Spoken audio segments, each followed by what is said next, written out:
Assalamualaikum teman-teman. Halo semuanya, kembali lagi dengan podcast Bitalk kali ini bersama saya Ilmi sebagai host pada acara podcast hari ini. Kita akan membahas dan melanjutkan episode sebelumnya, ya, pengenalan tentang bidang pengemas dan danus. Oleh karena itu, boleh cek suaranya kakak-kakak semuanya. Halo Kak Lila. Halo, Kak Lila nih sebagai apa tuh di organisasi HMPS? Kalau boleh tahu. di sini saya di Pengemas atau Pengabdian Masyarakat sebagai ketua bidang. Oh, ketua bidang. Dan ada satu lagi nih. Halo Kak Najma. Halo, Kalau Kak Najma sebagai apa? Kabid atau anggotanya? sebagai kabitnya Danus. Oke. Langsung saja di sini saya pengen tahu alasan dari kedua kakak ini, dari kedua kabit bidang pengemas dan danus. Alasan dari kakak-kakak ini bergabung dalam organisasi itu apa ya? Yang sehingga kakak-kakak ini bisa bergabung di organisasi tersebut. Salah satunya saya Saya mulai dari Kak Lila dulu. Alasan saya ikut HMPS itu yang pertama itu ingin menjalin relasi lebih, dan selain itu di Pengemas kan bergeraknya di bidang sosial. Saya di situ kan juga suka gitu di bidang sosial, kayak penggalangan dana buat bencana, buat anak yatim kayak gitu. Oke, kalau dari Kak Lila alasannya seperti itu. Mungkin kalau dari Kak Najma gimana alasannya? Kalau menurut saya alasannya itu bisa menambah pengalaman, relasi, juga bisa belajar cara manage waktu antara kuliah dengan organisasi. Oh, sama ya. Pada intinya kita bisa memanage waktu antara kuliah sama organisasi. Begitu Kak? Oke, ngomong-ngomong, setelah kakak-kakak ini bergabung di organisasi, pasti di setiap bidangnya itu ada job desk tersendiri ya. Kalau dari danus itu job desk-nya apa saja sih Kak? Job desk-nya kakak sebagai kabit? Seperti kayak ngontrol PJ per prokernya itu, terus nanya apa sudah berjalan, apa sejauh mana poker ini tuh sampai gitu, kontrol PJ juga itu. Oh, kalau dari danus seperti itu. Kalau dari pengemas itu bagaimana job desk-nya Kak Lila? Mungkin nggak beda jauh ya dari danus, juga ngontrol anggota, juga nanyain proker ke depannya kayak gimana, kayak gitu. Sama ya, nggak jauh beda ya antara pengontrolan dari per bidang-bidangnya ya. Untuk job desk untuk bidangnya tersendiri itu bagaimana Kak?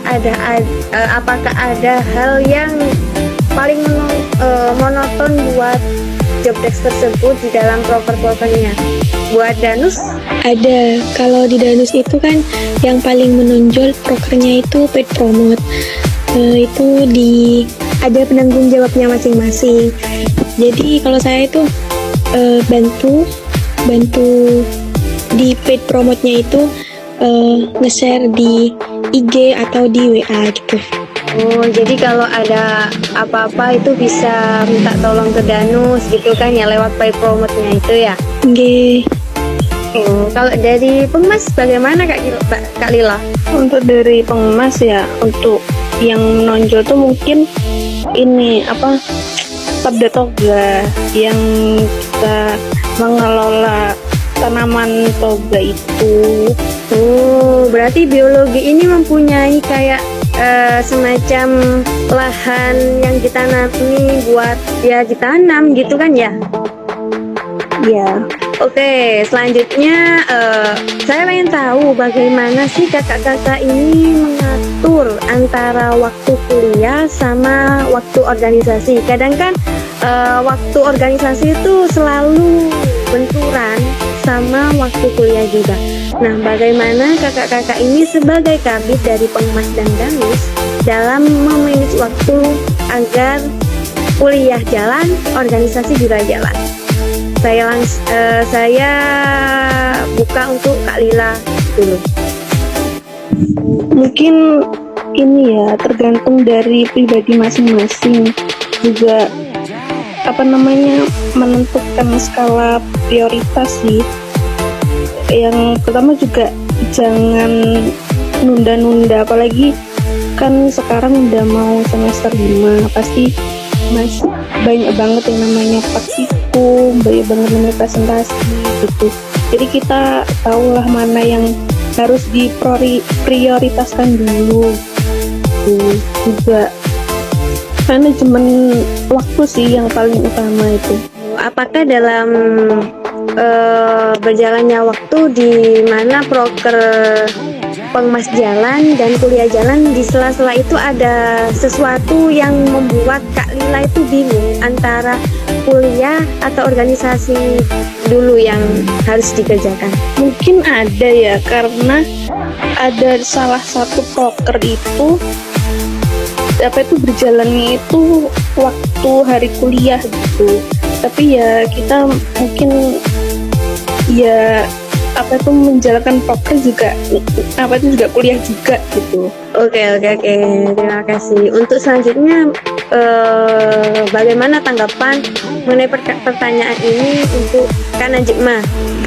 Kalau menurut saya tuh sama kayak Mbak Lila, gimana kitanya itu memprioritaskan.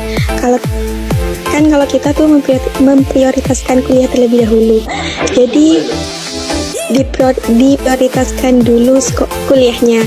Misal kayak ada rapat, sedangkan kita tuh masih banyak tugas, jadi lebih baik tuh mencicil tugasnya biar gak bentrok sama kegiatan-kegiatan gitu. Oke, berarti sama ya, kita harus memprioritaskan mana dulu nih yang harus dikerjakan dan harus bisa memanage waktu dengan sebaik mungkin. Oke, selanjutnya kan ada nih biasanya dalam organisasi ini anggota ini selalu selalu hilang-hilangan gitu, suka ngeghosting, hilang-hilangan pokoknya daya. Atau ada kegiatan ini, nah si A ini gak pernah tuh yang namanya nongol sama sekali tuh, istilahnya ya hilang gitu. Bagaimana nih tanggapan kakak-kakak semua ini, Kak Lila sama Kak Najma sebagai selaku kabid ya, ketua bidang yang kakak tanggung jawabkan. Kalau Kak Najma, kalau ada salah satu anggota dari bidang Danus yang hilang, bagaimana cara menanggapi hal tersebut dari Kak Najma sendiri? Kalau saya sendiri tuh tak tanyakan dulu ke anggotanya, kenapa kok bisa gini, pengennya mereka tuh kayak gimana.